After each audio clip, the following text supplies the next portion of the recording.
அஸ்ஸலாமு அலைக்கும் வரஹ்மத்துல்லாஹி வபரகாத்துஹு.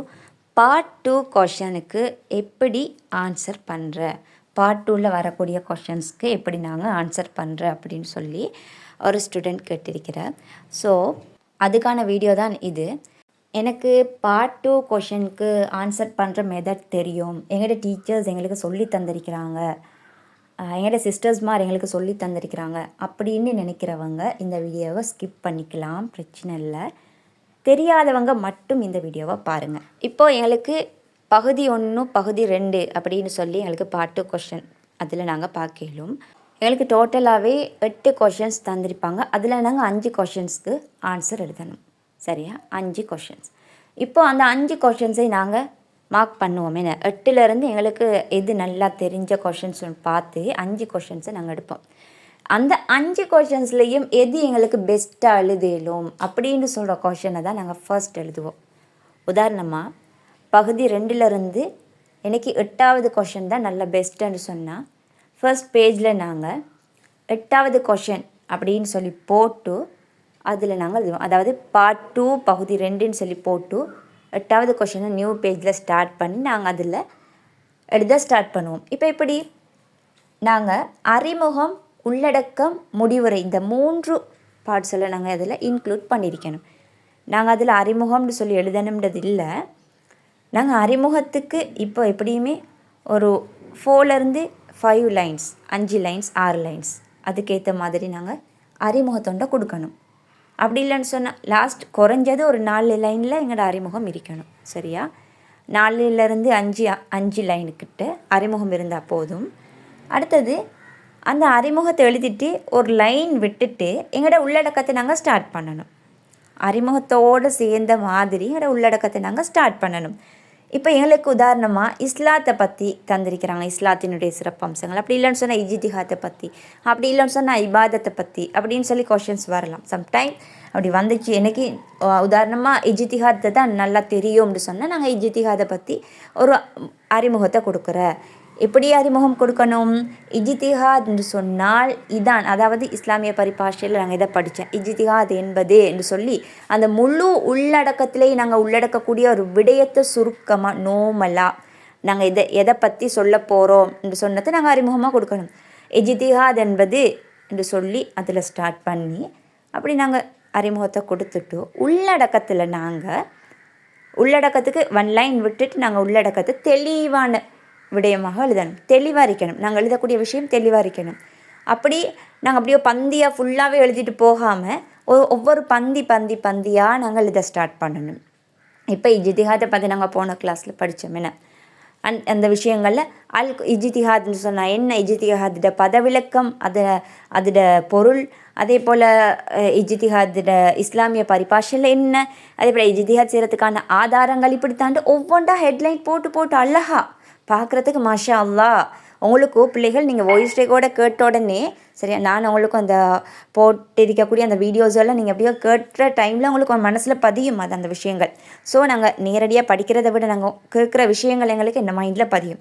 ஸோ பிள்ளைகள் நீங்கள் அந்த வீடியோவை அப்படியோ கேட்டு சரியா, அதில் என்னென்ன விஷயங்களை ஸ்டெப் பை ஸ்டெப்பாக நாங்கள் படிச்சுட்டே வரோம், அதெல்லாம் என்னோட மைண்டில் நிற்கும். ஸோ நாங்கள் திரும்ப என்னோடய புக்ஸில் எடுத்து படிக்கிற டைமில் எங்களுக்கு 2வது டைமாக நாங்கள் மீட்டுற மாதிரி இருக்கும். சரியா, திரும்ப எக்ஸாமுக்கு போகக்குள்ள திரும்ப அதை வாசிச்சுட்டு போவோம். ஸோ எங்களுக்கு 3வது தரம் நாங்கள் அதை செய்கிற மாதிரி ஒரே விஷயத்தை 2-3 தடவை படிக்கக்குள்ள எங்களுக்கு அது மாஷா அல்லாஹ் நல்லா பதிஞ்சிருக்கும். ஸோ பிள்ளைகள் ஃபர்ஸ்ட் இஜ்திஹாதுக்கான பதவிலக்கம், அதோட பரிபாஷை, அல் குர்ஆன் சுன்னாவான ஆதாரங்கள், அல் குர்ஆன் ஆதாரங்களை ஸ்டெப் பை ஸ்டெப்பாக கொடுக்குறேன்.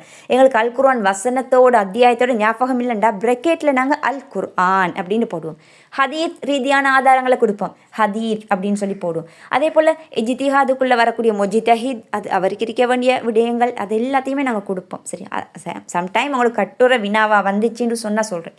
சரி, அப்படின்னு கொடுத்துட்டு எப்படியுமே நீங்கள் ஒரு கேள்விக்கு பிள்ளைகள் ஒரு 3லேருந்து, அதாவது 2 தாள் 2 பேப்பர்ஸ் 4 பக்கம் 4லேருந்து 5 பக்கம் வரைக்கும் நீங்கள் எழுதுறதுக்கு ட்ரை பண்ணணும். ஆனால் விஷயம் இருக்கணும், எழுத்துக்கள் கிளியராக இருக்கணும். எழுத்துக்கள் பார்க்குறதுக்கு அங்கஞ்ச அப்படி குழஞ்ச மாதிரியும் ஓவரான பெருசான எழுத்தாக ஓவர் சின்ன எழுத்தாகவும் இல்லாமல் ஒரு அளவான எழுத்தாக இடம் விட்டு அழகாக எழுதணும். சரியா, அடுத்தது நீங்கள் பேப்பர்ஸை கூட்டுற மெத்தட். சரியா, எப்படி அழகாக லைன் விட்டு ஒவ்வொரு பந்தி வரக்குள்ளே ஒரு லைன் வர்ற, இல்லைன்னு சொன்னால் எங்களுக்கு 2 லைன் வர்ற, அப்படி பார்க்குறதுக்கு கிளியராக மஷாலா பேப்பரை பார்த்தண்டாலே மார்க்ஸ் போடுற மாதிரி அப்படி வரக்கூடிய மாதிரி நாங்கள் எழுதணும். ஆனால் விஷயம் இருக்கணும். சும்மா நாங்கள் பேப்பர்ஸை கூட்டுறன்ற பேரில் விஷயம் இல்லாமல் அப்படியோ சும்மா எழுதிட்டு போகிறல, சரியா? ஸோ அப்படி இருக்கணும். லாஸ்ட்டுக்கு என்ன, முடிவுரை. முடிவுரை எப்படி இருக்கணும், திரும்ப 2 லைன் விடணும். விட்டுட்டு முடிவுரை எழுதுகிற டைமில் இப்போ நாங்கள் அறிமுகம் கொடுத்தோம் தானே, சேம் அதே ஹெடிங், அதே மாதிரி நாங்கள் முடிவுரை என்னென்ன விஷயங்கள் நாங்கள் இதுக்குள்ளே உள்ளடக்கி இருக்கின்றோம்னு சொல்லி, நீங்கள் இப்போ உள்ளடக்கத்துக்குள்ளே விடயங்கள் எழுதிருப்பீங்க தானே, அதை நாங்கள் முடிவுரையாக கொடுக்கணும். முடிவுரை கொஞ்சம் அறிமுகத்தை விட பெருசாக இருக்கணும், சரி? அறிமுகம் நோமலாக இருக்கணும். அறிமுகத்திலேயே நம்ம எல்லா விஷயத்தையும் எழுதுறல, உள்ளடக்கத்துக்கும் வேணுமே. ஸோ திரும்ப முடிவுரை கொஞ்சம் அறிமுகத்தை விட கொஞ்சம் பெருசாக இருக்கணும். எப்படி எழுதணும், ஜித்திஹாதை பற்றி நாங்கள் இப்படி அல் குர்ஆன் வசனங்கள் இப்படி சொல்லுது, அதை நாங்கள் எதை எழுதிருக்கிறோமோ அது ஷோர்ட்டாக. இப்போ நான் உங்கள்கிட்ட கேட்குறேன், எனக்கு இதை பற்றி கொஞ்சம் நோமலாக சொல்லுங்கன்னு சொன்னால் நான் எதை சொல்லுவீங்கல்ல, சும்மா நோமலாக எழுதணும் நீங்கள். அதான் இப்போ 3 விஷயங்கள் இருக்கணும், அறிமுகம், உள்ளடக்கம், முடிவுரை. இந்த 3ஐயுமே உள்ளடக்கி நீங்கள் எழுதணும் எக்ஸாம் பேப்பர், சரியா? இப்போது செகண்ட், டைம் மேனேஜ்மெண்ட் கண்டிப்பாக இருக்கணும். எழுதுகிற ஸ்பீட் ஹை, நல்ல ஸ்பீடாக இருக்கணும். நீங்கள் இப்போது ஒரு உங்களோட கொஷின் பேப்பரில் பேனையை குத்த ஸ்டார்ட் பண்ணுறீங்கன்னு சொன்னால் திரும்பி பார்க்குறதுக்கு கூட டைம் இல்லாத மாதிரி எழுதிக்கிட்டே போகணும். உங்களுக்கு வந்துக்கிட்டே இருக்கும், உங்களுக்கு பாயிண்ட்ஸாக வந்துக்கிட்டே இருக்கும். படித்தது அங்கே, படித்தது இங்கே, கேட்டது நேரடியாக படித்தது, எங்களுக்கு டீச்சர்ஸ் மாதிரி படித்தது, அந்த விஷயங்கள் எல்லாம் அங்கே எல்லாம் வந்துக்கிட்டு இருக்கும். ஸோ எல்லாத்தையும் வாரது எல்லாம் எழுதுங்க, பட் சரியாக எழுதுங்க, சரியா? என்ன நீங்கள் சம்டைம் புக்கில் இல்லாத, கைட்டில் இல்லாத விஷயத்தை நீங்கள் இன்னொரு இடத்துல கேட்குறீங்க. ஸோ அது இதுக்கு சம்மந்தப்பட்ட ஒரு விடயம் மாதிரின்னு சொன்னால் அதையும் கொடுங்க கண்டிப்பாக, சரியா? இப்போது இஸ்லாத்தினுடைய சிறப்பம்சங்கள்னு படிக்கக்குள்ள, சரியா, அதில் கேள்வி வரக்குள்ள இப்போது நீங்கள் எக்ஸ்ட்ரா குர்ஆன் வசனங்கள் எழுதலாம், சரியா? எக்ஸ்ட்ரா குர்ஆன் வசனங்கள் என்னென்ன விடயங்கள் அதெல்லாம் சொல்லியிருக்கிறோம், அந்த விஷயங்கள் எழுதலாம். எக்ஸ்ட்ரா ஹதீஸ்களை நீங்கள் எழுதலாம். இஸ்லாத்தை படிக்கிறதின் மூலமாக இஸ்லாம் என்னென்ன சிறப்பம்சங்கள் உள்ளடக்கி இருக்கிறது அப்படி எழுதலாம். இப்போ அல்லாவை பற்றி எழுதுகிற டைமில் அல்லாஹ், மலக்குகள் அப்படின்னு சொல்லி எழுத போகக்குள்ள அல்லாவை பற்றி எப்படி எங்களுக்கு குல் சூராவை வச்சு எழுதலாம். குல் ஹு அல்லாஹு அஹத், அல்லாஹு சமத், அதை எழுதக்குள்ளே எங்களுக்கு எக்ஸ்ட்ரா நோட்ஸ் கூடும், சரியா? அதே போல் இன்னும் நிறைய ஹதீஸ்கள், குர்ஆன் வசனங்கள், ஆதாரங்களை கொடுக்குற டைமில் உங்களோட அந்த பேப்பருக்கு நல்ல ஒரு மிச்சம், ஒரு பெரிய ஒரு வேல்யூ இருக்குது, சரியா? நிறைய ஸ்கோர் கூடுறதுக்கு காரணம் நாங்கள் கொடுக்கக்கூடிய ஆதாரங்கள், நாங்கள் கொடுக்கக்கூடிய விடயங்கள். ஸோ எங்களோட உள்ளடக்கம் நல்ல மஷாலா நல்ல இதாக இருக்கணும், நல்ல ஒரு பார்க்குறதுக்கு தெளிவாக இருக்கணும். முடிவுரையை வாசித்தா உள்ளடக்கத்தை பார்க்க தேவையில்லைன்ற அளவுக்கு எங்களோட முடிவுரை இருக்கணும்.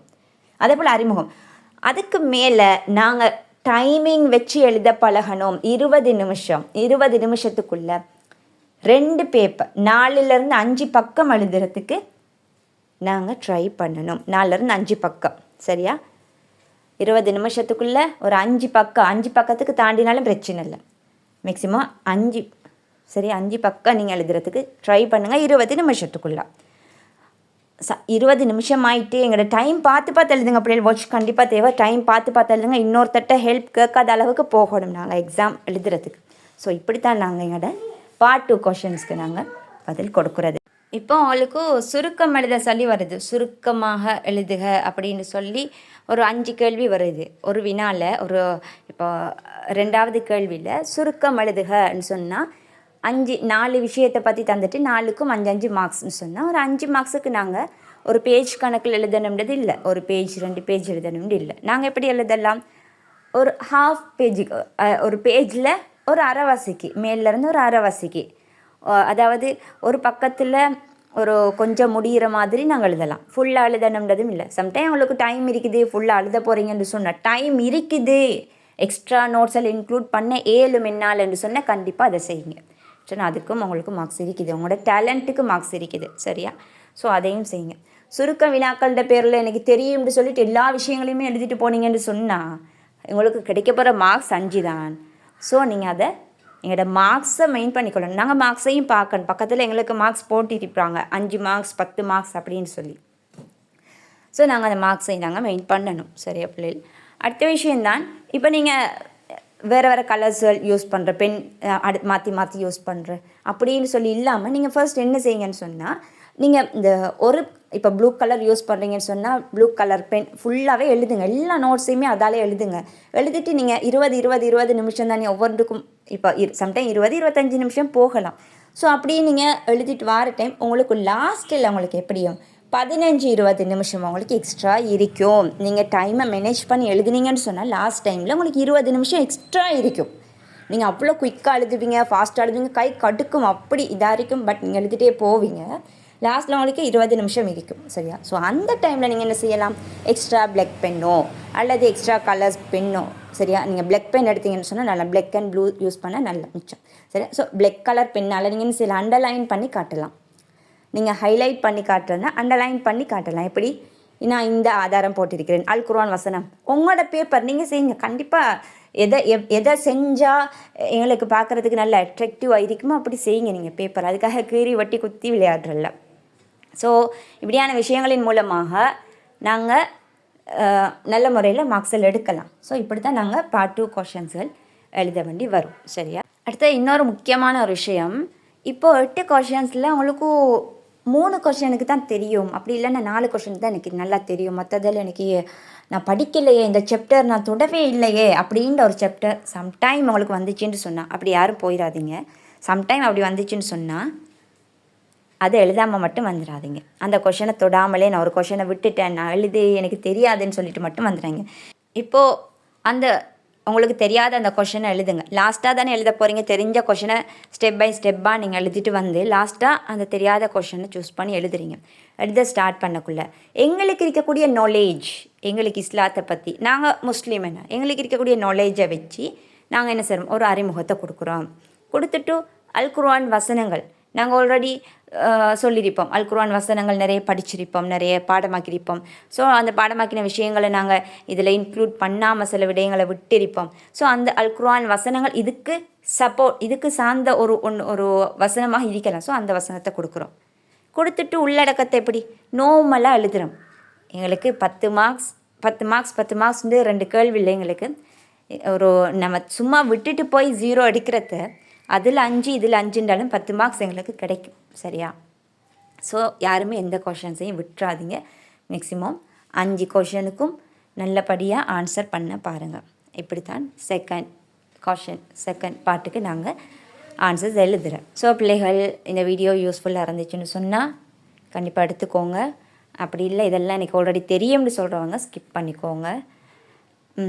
இன்ஷா அல்லாஹ் அடுத்த வீடியோவில் சந்திக்கலாம். அஸ்ஸலாமு அலைக்கும் வரஹ்மத்துல்லாஹி வபரகாத்துஹு.